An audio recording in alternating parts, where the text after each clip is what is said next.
So let me just introduce you to everyone that's here well, not everyone, but those of us that are here from NALP this evening. So my name is Chantal. I handle all the PR for NALP, and I'm also the Director of Public Relations. We've got Amanda Hamilton, who I'll be speaking to this evening, and who's going to be sharing her wisdom and many years experience with you this evening on kind of finding your new paralegal role. Amanda, as you probably know, is our former CEO and is now our patron. So Amanda, you've just waved, so that's hope nobody knows who you are. And of course, our new CEO, who is our former Director of Compliance, that's Jane Robson, waving right now, and also our Director of Marketing, who's Nigel Davey. You give us a wave, Nigel. Yeah. So that's putting a bit of a face to all the names that you've probably seen on newsletters and stuff like that. So we're going to start off with this very first NALP webinar. So we're really pleased that you're joining us this evening for this very first one. It is our intention to do a number of these. We have another one booked in for the evening of the 28th of November. That's a Monday. And that's going to be sharing some interview techniques and also some thoughts about CVs and kind of how to get the best out of it when you are either putting your CV together or actually sitting there having your interview for your next paralegal role. So that's on the 28th of November. And also we would like to know from you as well, kind of what you think of this webinar, obviously once it's finished, and also if there's any particular topics that you'd like us to cover in the future as well, because obviously these are all about us trying to help you in your career. So do let us know if there's a particular topic you'd like us to cover, or there's something that you'd like to feed back to us. We'd really like to know. At this stage, we don't have a sort of a system for it in terms of we'll be setting up polls in the future. But right now, if there's anything at the end of the webinar you'd like to let us know, or anything you'd like to ask us, then if you could email us at marketing@nationalparalegals.co.uk, that'd be great. I'll repeat some of this at the end, but I just kind of want to give you that opportunity to think about it. So without wasting any more time, let's get cracking. So I'm going to be asking Amanda some questions, I said, over the next sort of 10-15 minutes or so, and I said there will be opportunity for you to ask your own questions, but let's get started. So Amanda, yes. The paralegal sector seems to be quite healthy at the moment with plenty of vacancies. Is that an accurate perception? Is it really healthy at the moment? Are there lots of vacancies out there? Good question. So I think we have to think about what we're talking about when we say the paralegal sector. I think a lot of people are of the opinion that paralegals only work in solicitors' firms in the legal sector. And that, of course, is true. There are a lot of paralegals working in the legal sector or the legal industry, but there are also paralegals working in the private and public sectors, charities, and in fact, any type of organization that you could possibly think of. And there's loads and loads of positions available. You've just got to be able to pinpoint where you want to go with it. And the reason why I say that is because every organization, small or large, has an element of legality to what they do. And where there's an element of legality, you will find a paralegal performing those tasks. So my advice, or my answer actually to that question, is yes, the paralegal sector is very healthy, but we're not just talking about paralegals working in the legal sector. So I would suggest to a lot of people that if they are looking for a paralegal role, to think outside the box a bit, find out what you're interested in, and research organizations in sectors that you may not have thought about, because as sure as eggs is eggs, there will be a paralegal role there for you. So that actually leads two questions, really. The first one being, do you, when you're looking for a job as a paralegal, then should you actually cast the net wider than jobs that just use the word paralegal? Because if lots of people don't really understand that they're employing a paralegal, perhaps what you need to do is a search term for legal or something a bit broader than that. And then you can hone in and go, well, I'm a paralegal and I know how to do that. Yeah, that's a very good point. A lot of organizations don't use the word paralegal. I think perhaps because they think it is a very legal term only used for the legal professionals. So I think, yes, you do have to widen and broaden your horizons a great deal. I would suggest that finding an industry or a sector that you are very interested in, and then doing some research and then contacting those organizations to find out if you can use your legal skills and newly attained legal skills and knowledge to assist them in whatever department they need it. Sometimes organizations call it legal administrator or legal assistant. Sometimes they don't use the word legal at all. For example, in human resources, they might just call it a human resource administrator, and yet the individual role involves drafting employment contracts and so on. So I think you've got to think very broadly about the role that you're looking for, the position that it may be referred to as, and do a lot of research. But on the whole, there are a lot of little nooks and crannies where paralegal roles or legal assistant roles or contract drafting roles can be found. I think it's just down to you, the individual, to make up your mind that you're going to do the research and find a sector, an industry that you really want to work in. So it sounds like actually there should be loads and loads of opportunities out there. You just got to say, you've got to think a little bit more creatively and not just go, oh, I'm searching for a paralegal job, one that's called a paralegal job. So can you give me some examples of the types of really sexy industries that you can work in as a paralegal? Well, I think that's in the eye of the beholder, really. But I mean, for me, my dream job would be to work at a Premiership football club.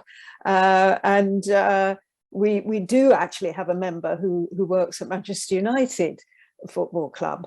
That would be my dream role, because I have a football passion. But I mean, other people, you know, if fashion is your thing, or you're interested in cars or whatever, you know, there are the glamorous side, or you know, I think that's the question you asked. What kind of, you know, what are the most glamorous positions as a paralegal you can get? I think cast your mind as broad as possible and you can think of anything. And whether it's glamorous or not will depend on you and how you feel about it. So think of your biggest love that you have in your life, you know, the kind of hobbies and interests you have, whether it be writing or movies or anything like that, and then just go for it and do your research, and that to you will bring glamour to your life if you're doing something in an industry you really love, and that's the name of the game. And I guess actually that could also include working for someone that involved quite a lot of travel, if that were your kind of thing as well. Yeah, absolutely, absolutely. Let me try and think of traveling. Oh, gosh, can't think off the top of my head, but yes, well, I'm thinking traveling. maybe international companies, you know, like big fashion houses that are traveling around to different fashion shows, you know, maybe that would be something that you'd be involved in or something. Absolutely, absolutely. You know, you've got to think about, you know, if fashion is your thing or shoes are your thing, you know, you think about Jimmy Choo, you think about Chanel, you think about Christian Dior, you think about all these huge international fashion houses, or shoe designers. And you think about the places in the world where you could travel to. I mean, the world is your oyster, really. And then in that case, if you're saying that actually when you apply for or looking for a paralegal job, they might not use the term paralegal to describe the work that you're doing, do you really need then to be kind of qualified as a paralegal? Does it really help then to have those qualifications and that name next to you? Again, you know, that's a very good question, because experience does count for an awful lot. You know, don't get me wrong, but to have at the back of you a qualification that gives you the legal knowledge of practice and procedure, you just can't throw that away. You know, experience counts for an awful lot. Experience is the currency at the end of the day. How many times have you tried to find a job and they say 2 years experience or 3 years experience? So experience counts for an awful lot. But for your own status and well-being in a job, to have the backup of having a qualification behind you cannot be emphasized enough, the importance of that. But both go hand in hand. So my suggestion is, anybody, get on the path of experience as soon as possible, even while you're taking a qualification, even while you're studying for a qualification, because currency at the end of the day is the key, and the experience is the currency and the key, but it's like the backbone, having a qualification under your belt. Yeah, I guess if you haven't got the experience as well, the qualification is the bit that really does it for you, isn't it? It's like coming out of university. People know that you haven't had any experience, but they like the fact that you've got a degree behind you. So therefore, it's the same with the paralegal. You might not have that experience yet, but I know that you must be able to do it because you've managed to pass those exams and you've got that qualification. So I can see how that would get you into a new sector, for example, as well. Would definitely help you with that. Yeah, absolutely, absolutely. I'm a great one for qualifications and experience together, hand in hand. But you know, sometimes the qualification comes first and then the experience, and then sometimes the experience comes first and then it's backed up by the qualifications. But both, you should be thinking of both together, you know, hand in hand. Yeah, I think it certainly gives employers a lot more comfort, doesn't it? And enables you to talk about something, even if they haven't used the word paralegal, you can say, yeah, but you're asking me to draft a contract, and look, that's something I can do, sort of, and my qualifications prove it. So, yeah, so exactly. On that basis, that there are so many paralegal jobs out there, we just have to be a little bit more creative. Where should we start looking for them? What's a good place if you're kind of going, I really want to find my first role or a new role? Where would I go? That's a tough one, because there are so many jobs advertised through recruitment sites and so on. But there is something that you've got to bear in mind when you go to a recruitment site, and that is that more often than not, if they're marketing or advertising for paralegal roles, it's within a law firm. So it's within the legal sector.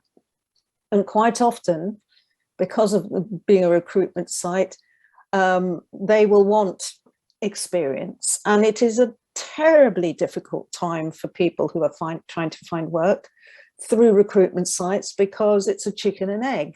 If you haven't got the experience, they won't touch you, but you can't get a role without experience. So the best way forward, in my view, is what I've said already, is to choose a sector that you want to work in. If it is the legal sector, fair enough, but be prepared for a lot of competition, heavy competition. But find the sector you want to work with and approach the individual prospective employer independently. Don't go via a recruitment site. If you can, do your research, locate somebody that you can communicate with. If you can, visit those places yourself. Face-to-face contact is always a good idea, especially these days. And that shows initiative, and that is thinking out of the box, really, in some ways, because as an employer myself, I know that if somebody pops their head round the door and says, I'm a paralegal, I've got a few months experience, but I'm a quick learner, do you need anybody? I will rather go with them than a CV that just lands on my desk. And I hate to say that, because we're all kind of primed about CVs and letters and so on. But that's the way I would approach it, for sure. Yeah. And I guess it's a bit like property developers talk about the off-market deals, don't they? It's kind of building the relationships first and finding the jobs before they go out to the market and before you've got 100 people applying for them. yes, it sounds like it's miraculous if that happens, but to be honest, it happens quite a lot. It really does. And if you've got the oomph to go and do that, I would suggest just going ahead and doing that, and you'll find yourself something, I'm pretty sure. And that's very good advice. I certainly look at my career, and that's how I've found a lot of my jobs, is that way. And it's also how I've employed a lot of people myself. So I think that does absolutely reinforce what you're saying, is that sometimes you have to kind of find a little way around the back rather than just waiting for the advert to pop up. So yes. Thank you very much for that, Amanda. I know, Nigel, you've got a few questions that have been coming in. Would you like to pop those through for Amanda, or let us know what they are so that she can answer them? Also, anybody that's listening, if you've got a question, something burning you'd like to know, then please do pop it in the chat, and we'll make sure we get to that as well over the next few minutes. Over to you, Nigel. Well, we've had a few more sort of comments than anything else. Nikki was talking about her concern about not having any sort of previous legal experience. Sort of presumably she's looking for Rob, but was worried about the sort of the legal experience. So that's sort of that seems to be the main gist of sort of comments that have come through so far. Right. Well, I mean, it's a fair comment, and this is a worry that a lot of people have, and that's why it's so good that if you haven't got the experience, if you've got the backup of a qualification, that will get you a step in the right direction.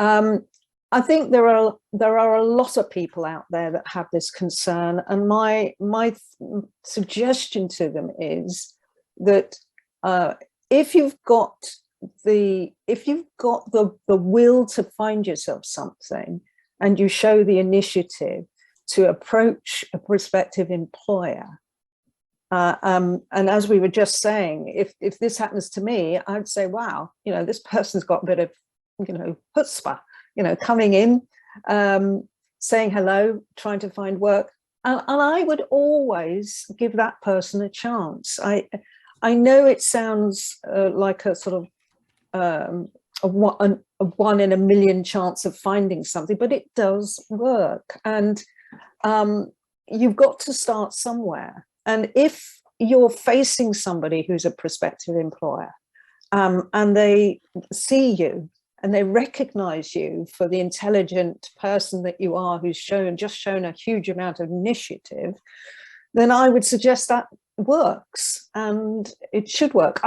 I do understand this concern about and worry about a lack of experience, but how did any of us get a job, in our first job? You know, you've got to think back about the first job you ever got.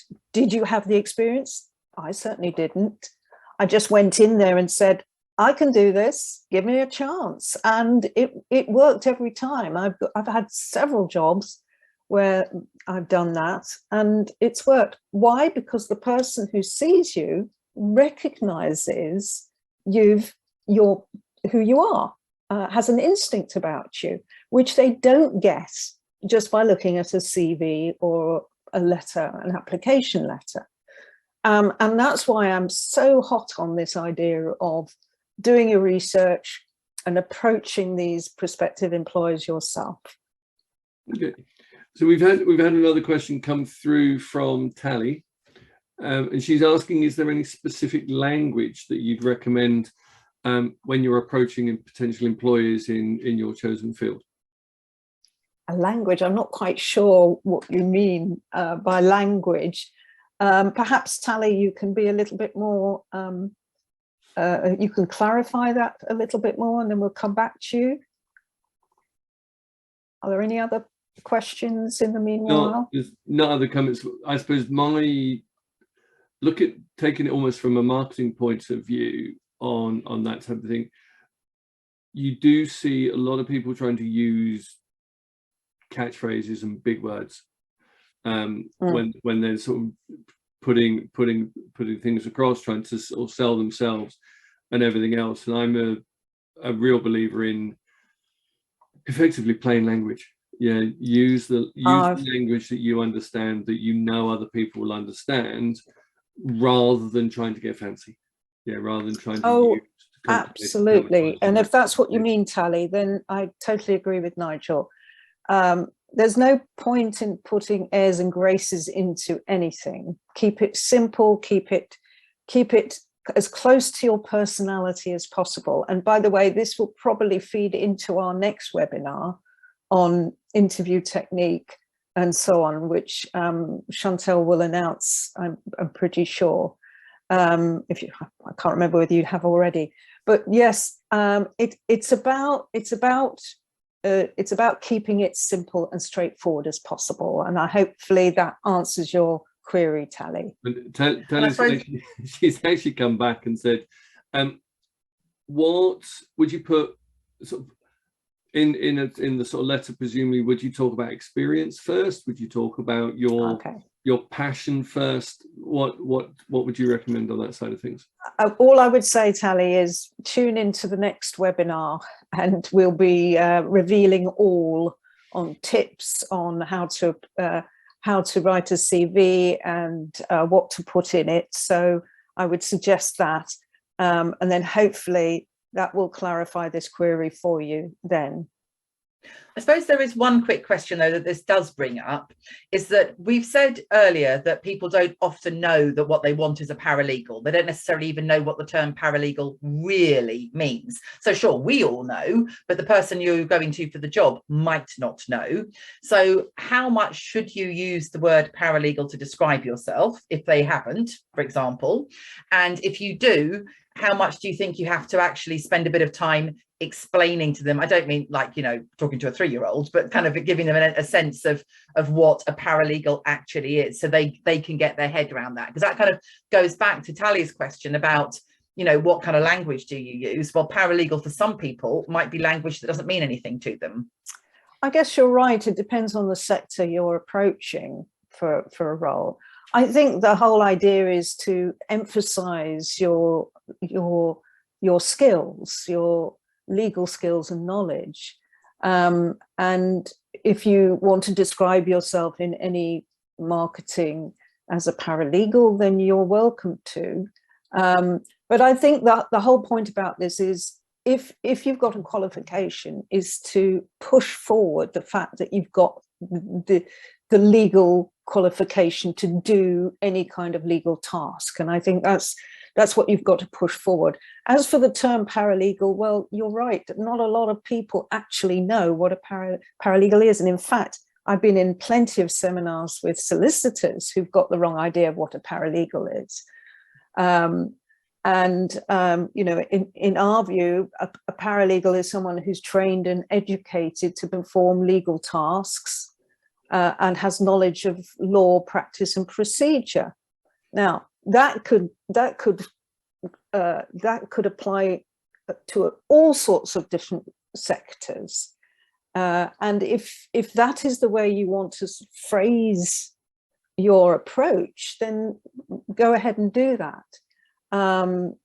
So yes, I think, you know, that's a very good point about paralegal and people not understanding what the definition is.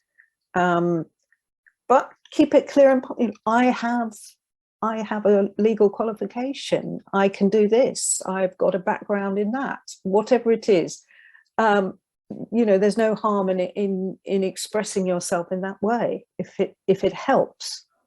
Okay. And we've had another question come in from Hannah. And can you use experience from other fields, like a job as an administrative assistant, to support applications? Any experience that you have should go towards you finding a role. A lot of what a paralegal does in many positions is going to be regarded generally as admin, legal admin, if you like. But the more experience you have working in administration, knowing your way around an office, the better it is. And of course it will help. Super, thank you. And we've got time to wrap up now, because that's 7 o'clock and I'm sure we've all got things we want to do this evening. So again, just to say thank you so much to all of us for joining us this evening. Thank you to Amanda for answering all these questions as well and giving us sort of access to your insight and wisdom of the sector. I'd really like to just remind you as well that we have our next webinar, 28th of November. That's interview techniques and CV writing. So if you've got some questions related to that, please do sign up for the 28th of November. Any feedback on tonight or any topics you'd really like us to cover, please do let us know, marketing@nationalparalegals.co.uk. If you could just email us any comments or sort of ideas, whatever, that would be fantastic. And of course, I want to remind you about National Paralegal Day at the start of November as well. And we really hope that we'll be seeing a lot of you actually in person there, where we can shake your hands, raise a Prosecco and celebrate the great work that that paralegals do. So really hope to see you at National Paralegal Day. So once again, thank you so much to Amanda, to Jane, to Nigel, and to all of you for joining us this evening. And we'll either see you at National Paralegal Day or hopefully at the next webinar on the 28th of November, which is a Monday. Thanks ever so much, everybody. And thank you, Chantal, as well. And thanks everybody for your time. Hope it's been helpful.